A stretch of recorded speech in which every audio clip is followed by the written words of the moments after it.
Welcome and thank you for joining part one of Seyfarth's micro webinar series, The Future Starts Now, Future of Work for New England Employers. This installment of the series will focus on accommodation. All participants are in listen-only mode. You're encouraged to submit questions throughout the program using the Q&A feature in WebEx, and our presenters will follow up with you directly in the days ahead. For those interested in CLE credit, an attendance verification code will be read during the presentation. Please write this code down. It will not be repeated and is required for CLE credit. Copies of the webinar recording and materials will be distributed to attendees following the presentation. At this time, I'd like to turn the program over to Dan Klein. Dan, you may begin. Thank you. Good afternoon, everyone. Welcome to our quick 30-minute micro webinar as part of our, it's the first of a series of programs we're going to be doing over the coming months. Probably in about an interval of every 6 to 8 weeks or so on different topics within the future of work for New England employers, which of course starts now. With me today are Patrick Landroche and Michael Steinberg, my colleagues. With that, we're going to dive right in and I'll hand it over to Patrick. Thanks, Dan. And thank you all for joining us today. I'm super excited to be here. Obviously here being from home, on WebEx, which is super on brand for a presentation about the future of work. I'm also excited to talk ADA. This is a topic that's one of my favorites, and I think the information that we have today is going to be super useful in your practice and what you do. So we can go to the next slide, please.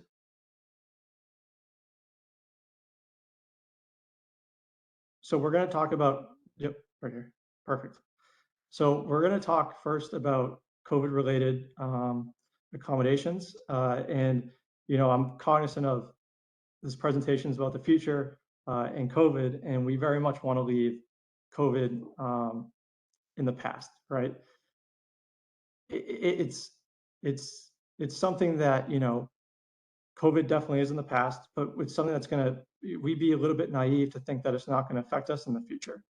And we also need to talk about COVID because it's going to have a lasting impact on the accommodations framework. So I'm going to talk really about 3 things today.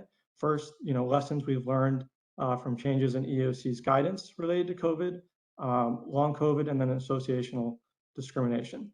So first, changes in EEOC guidance.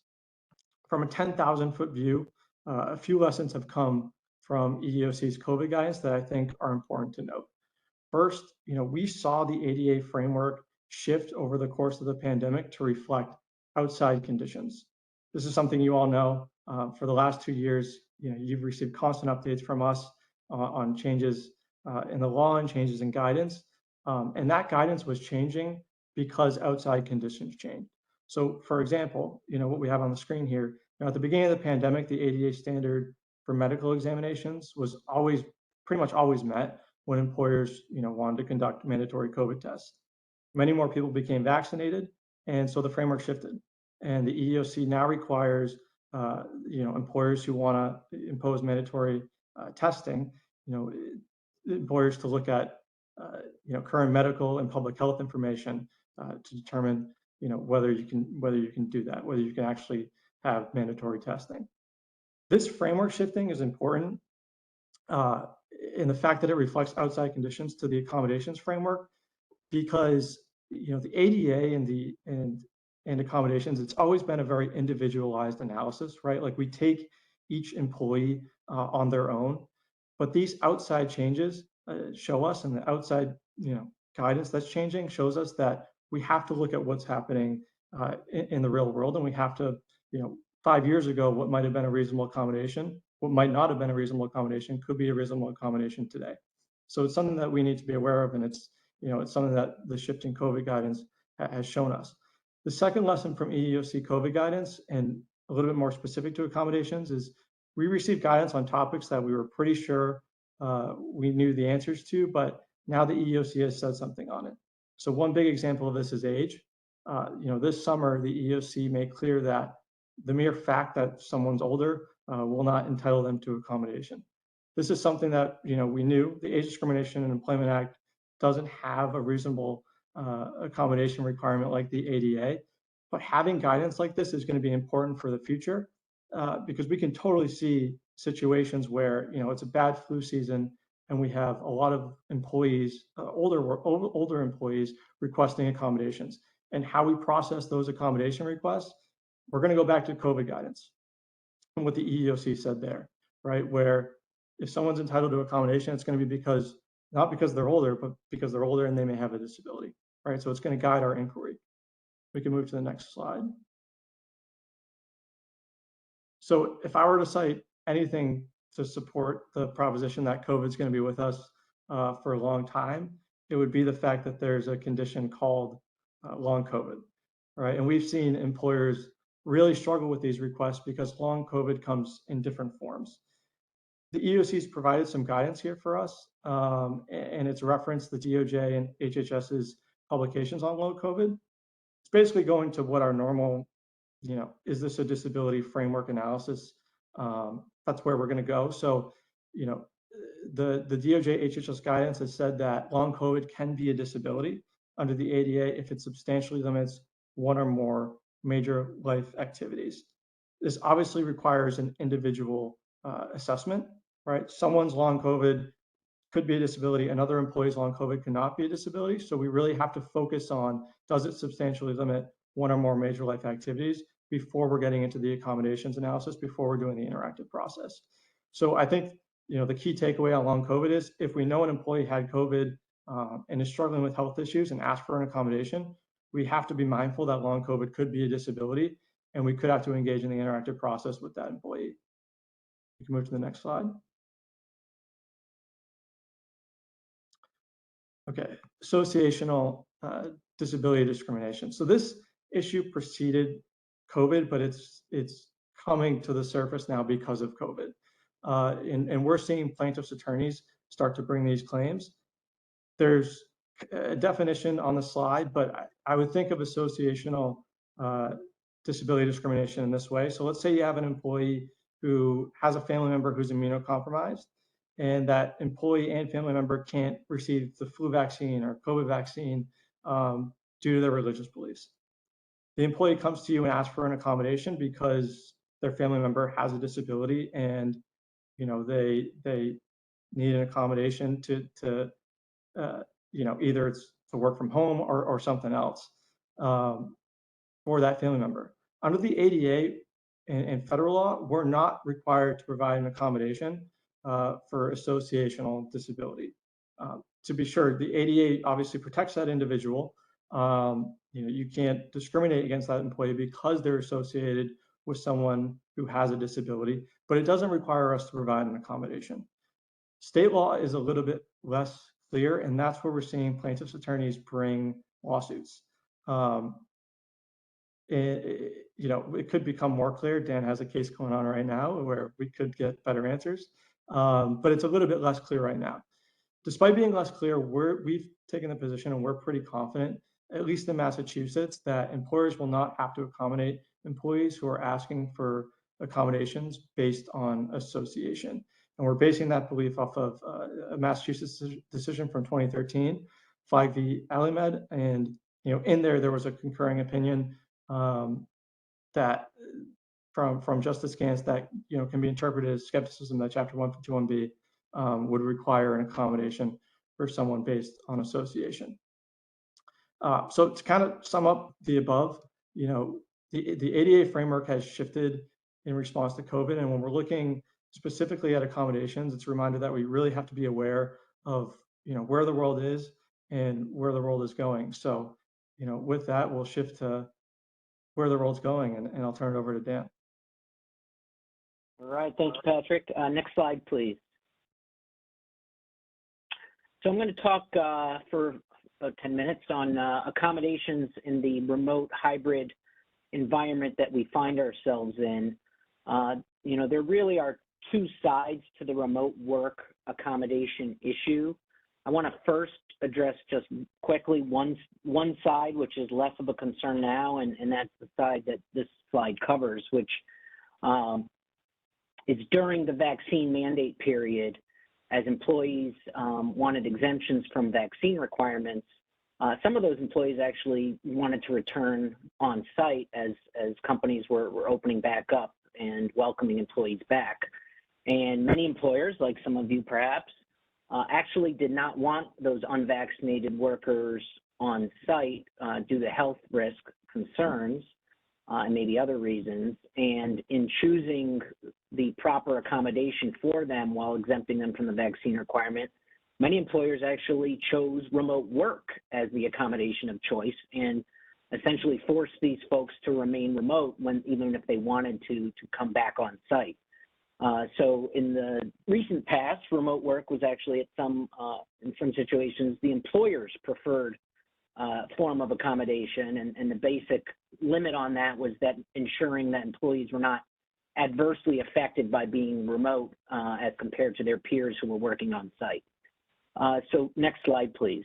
So that was one side of the coin, but the side that we are mostly dealing with, and certainly going forward are dealing with more and more, are the employee requests and preferences to remain remote and not come back to the office, as many of you are dealing with all of your employees in the current post-pandemic world of remote hybrid work.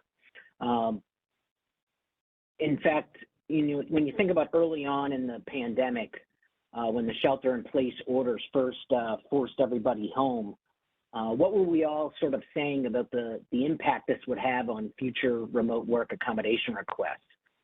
We were all sort of hypothesizing that the old days of saying no often to remote work requests as accommodations might be over, or at least might be a lot more difficult.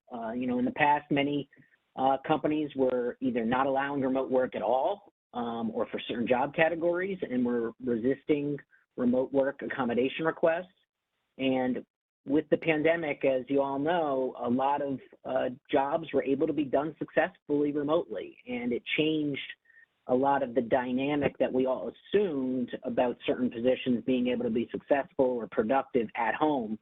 And that really changes the landscape for how you deal with remote work accommodation requests going forward. We can't ignore the test case that COVID was for remote work. It's going to be a case-by-case assessment. It's going to be a job-by-job assessment. But if that particular employee or position was successfully remote during the pandemic, it will be more difficult to deny a remote work request based purely on undue hardship or unreasonableness, saying that the job can't be done remotely. So keep this in mind as you're designing and your work from home policies and your hybrid work policies, which will obviously continue to evolve.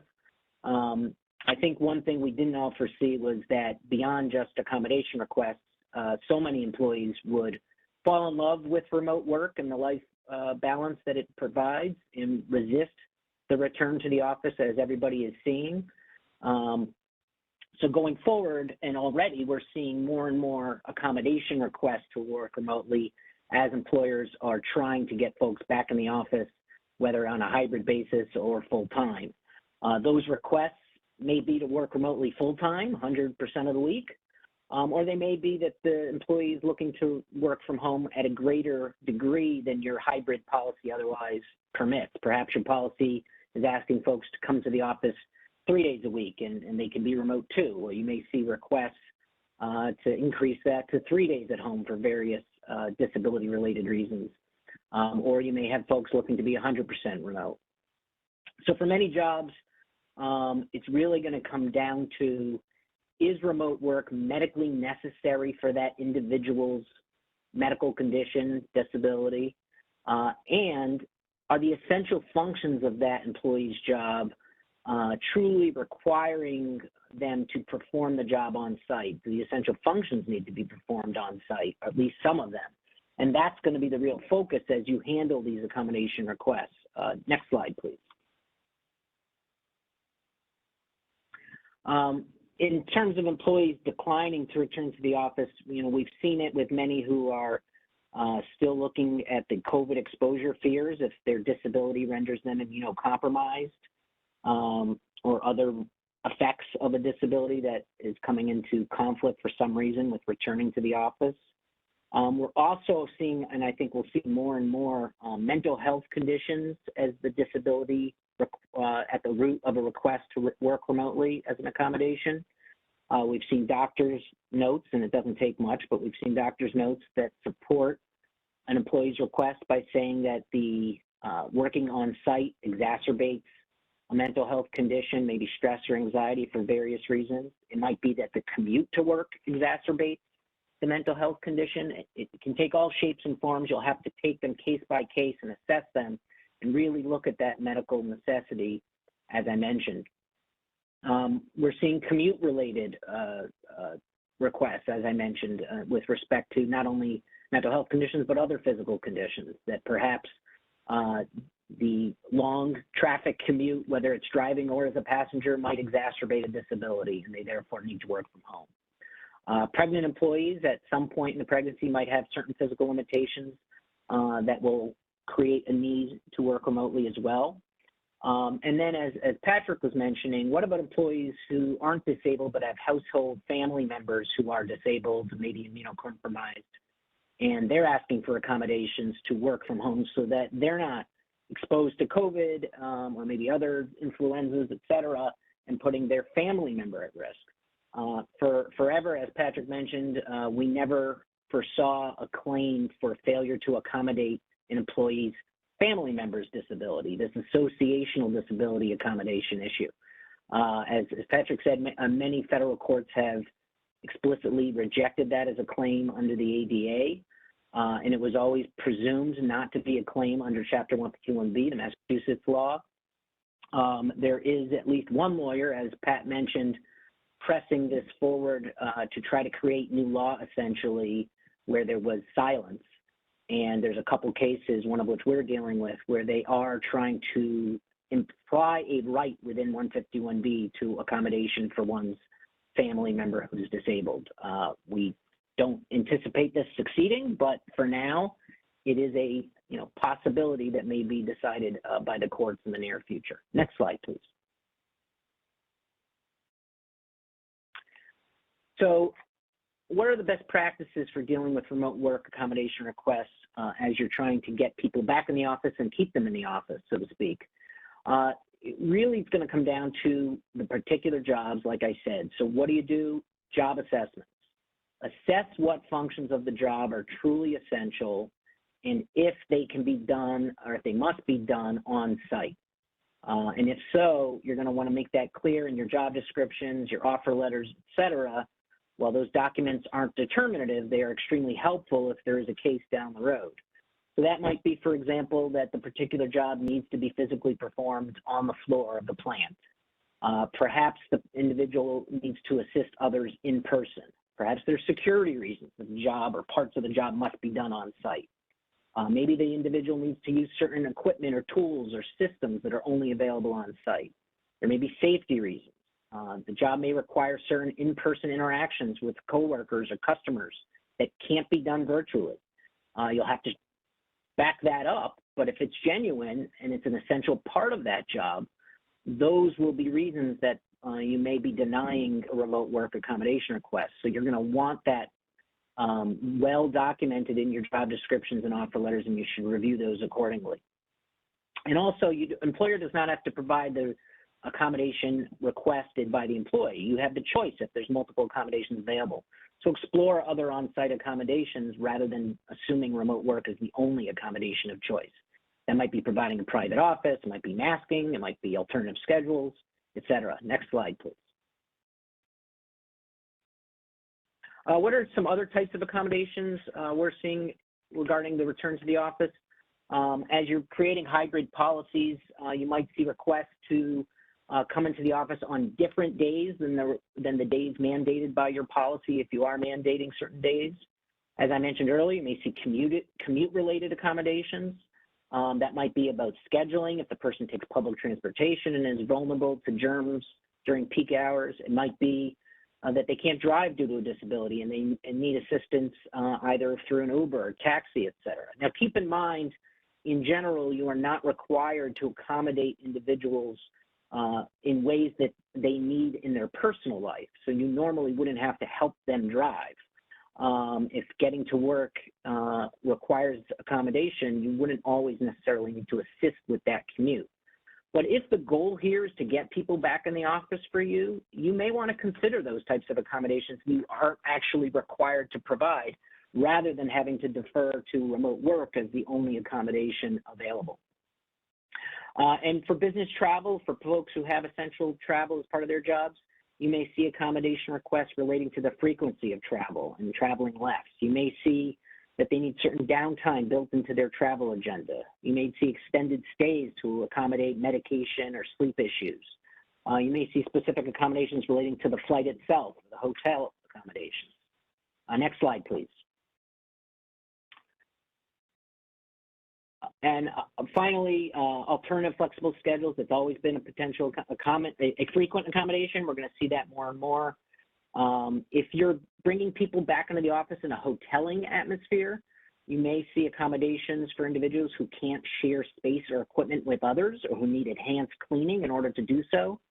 For those working at home, you may see, and we're seeing more and more accommodations regarding their home office, maybe ergonomic chairs, for instance, or certain computer equipment, phone equipment. And lastly, which will transition over to Michael, you may be asked to help facilitate communication for remote employees so they can participate fully. That may be certain accommodations during Zoom or other platforms like that, where certain features need to be enabled or provided for deaf employees or blind employees or other conditions. And that may affect web content accessibility as well. And with that, I will turn it over to Michael, next slide, who's going to talk more about web content accessibility. Thank you very much, Dan. So businesses that are open to the public are likely already used to thinking about web content accessibility. For example, the retailers who may be listening in here, and other establishments that are open to the public. But web content accessibility issues, both in the present and especially going forward, are going to be of utmost concern to employers as well, which, as this webinar hopefully has demonstrated by now, have duties to accommodate employees with disabilities, and that includes perhaps providing accessible web content, applications, technology that employees need to perform their job functions. So let's start with this basic question: what is web content accessibility? Simply put, it's the design of websites, tools, and technologies so that they're usable by people with disabilities. And when we say usable, we're talking about the holistic sense of that word, how people perceive the web content, how people interact with the web content, whether people are able to actually use the web content in a manner similar to, comparable with people who don't have disabilities. And web content is also very broad in that it encompasses aspects of the user experience that relate to all different kinds of disabilities. So those could be auditory, visual, neurological, physical impairments, and also speech related. Now, the difficulty for employers here is our websites, our software, the online tools that employers use are typically developed and manufactured by others, right? Vendors and service providers. So the employer is in some ways constrained by the functionality of the resources that are available to them. And for that reason, one point that hopefully we'll take away from this presentation is that web content accessibility should be something that employers think about going forward in a proactive way. They may need to advocate and engage with service providers and manufacturers so that they can get the accessible resources that they need. What are some common examples of web and mobile app accessibility issues? Lack of color contrast for people who have limited vision or color blindness. Lack of what's called alt text on images so that people who are blind can understand the content of an image that may appear online.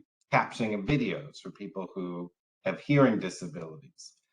Inaccessible online forms, right? It's something like a PDF or another form that has fields that need to be filled out. those need to be accessible to people, for example, blind people who use screen readers. For those who have physical disabilities that prevent them from using say a trackpad or using a mouse. We want to avoid mouse-only navigation. That's what that bullet point means. We may need keyboard-only navigation available. Do audio files have transcripts for people who are deaf and can't hear them? Next slide, please. And so just to quickly summarize the point that I started out with, web accessibility is about the design of resources that employers are using. So one ought to think about this more like the physical accessibility of an employer's facilities, less like the sort of ad hoc request for accommodation that employers are used to processing in their ordinary accommodations process. Take the example of an employee who uses a wheelchair and needs a ramp in order to access an employer's facility. If an employer is waiting until an employee in a wheelchair raises the issue, the employer is already behind the 8 ball and is really too late in assessing the physical accessibility of their facilities. Same goes for websites. Websites are dynamic, they're constantly changing, and they require a serious investment of resources. Very quickly, you may be asking yourself, are there regulations or other sources of law that tell employers how to comply, how to make their web content accessible? The answer is no, but there is a set of guidelines called the Web Content Accessibility Guidelines, and those are promulgated by a private consortium. Those are generally thought of as setting the regulatory standards. Next slide, please. There is as Dan started to mention before, there's a host of issues that are particular to the remote and hybrid meeting setting. And going forward, we know that these are going to be with us. Meetings may resume in person, but there are typically going to be, at the very least, some attendees who are patching in remotely. So we want employers to be thinking about the accessibility issues related to these. And there are 3 different sort of points of accessibility in particular. One, the accessibility of the online meeting platform itself, whether that's WebEx or Zoom, BlueJeans. There are a whole bunch of them, and they all have sort of different capabilities when it comes to accessibility features. 2, the accessibility of the content itself that's being delivered during a meeting. And 3, how aware of the accessibility issues are the hosts and participants? Do they know how to, for example, enable the captioning feature of a video, right? If a pre-recorded video is going to be part of the presentation, in addition to whether the issues are related to the platform's ability to provide that feedback. So there are 3 different ways in which accessibility needs to be considered in the remote and hybrid meeting context. Next slide, please. So very quickly, we provide here a list of questions. We obviously don't have time to discuss all of them, but think about in a broad stroke the accessibility features of your meeting platform, and think about whether or not employees are being notified that they can request accommodations, for example, inclusion of an ASL interpreter, so that our remote meetings are being made as inclusive for people with disabilities as possible. Next slide, please. All right, last but not least, next slide, please. I will only spend a minute on this since that's all that we have left, but in the wake of COVID, many of us have become used to spending time with our pets in the remote work setting. And so as people return to the workplace, employers are seeing an influx of requests related to service animals and emotional support animals. It's a good place to begin that, ADA Title III regulations that apply to public accommodations are a good place to begin, but the bottom line, if we can flip to the next slide, is that employers should be processing these requests using their existing reasonable accommodations policy. That means it has to be an individualized assessment. An employer can't simply say no. The difference between a service animal, which is trained to perform a piece of work or task to assist somebody with a disability, is different from an emotional support animal, but that distinction is not always as clear-cut as one would think, and therefore the employer should always gather the information from the employee and provide an individualized process. With that, I'll turn it back over to Dan. Okay, next slide. Thank you, folks. We want to give you the CLE code and then also tell you about some upcoming programs as part of the series. The CLE code is SS, as in Seyfarth Shaw, 2736. That's SS 2736. The next program in this series on future work will be November 17th at 2 Eastern on pay practices and preventing off-the-clock risks.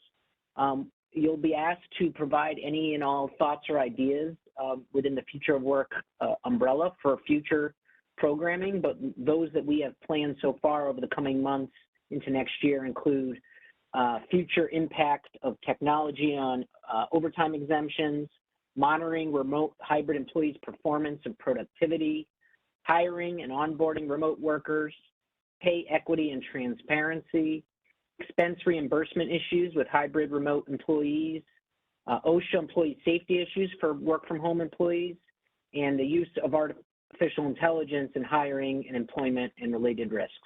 So we welcome any and all other ideas as the future of work is here. Thank you so much. You'll be provided the slides, and we look forward to seeing you again. Thank you.